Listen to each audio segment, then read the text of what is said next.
Aksi sekelompok wanita cuci muka di kasur hingga kotori fasilitas di kapal KMP Sabuk Nusantara.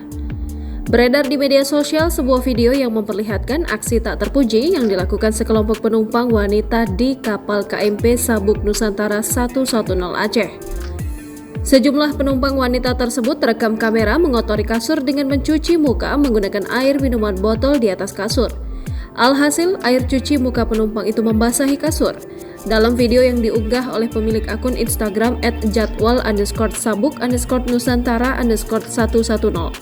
Pada keterangan unggahan tersebut, disebutkan jika pihak kapal meminta agar pengguna jasa kapal motor Sabuk Nusantara 110 menjaga fasilitas selama dalam perjalanan.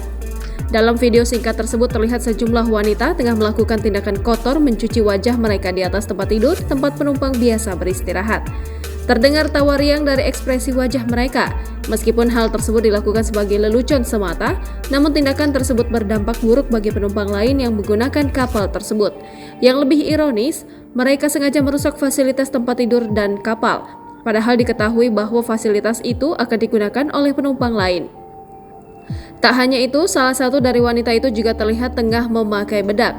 Namun yang disayangkan adalah bekas bedak yang ada di tangan wanita tersebut dilapkannya di atap kamar kapal itu. Dan lagi, hal tersebut disambut tawa oleh rekan-rekannya yang lain. Diketahui aksi itu dilakukan oleh penumpang tersebut saat kapal dalam perjalanan dari Simele, Calang pada Minggu 20 Agustus 2023. Unggahan video yang memperlihatkan aksi tak terpuji itu pun kini viral di media sosial dan menjadi perhatian publik.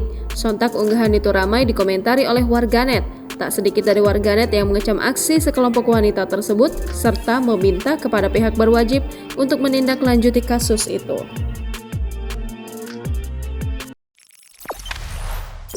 Jangan lupa subscribe, share, komen, dan like ya!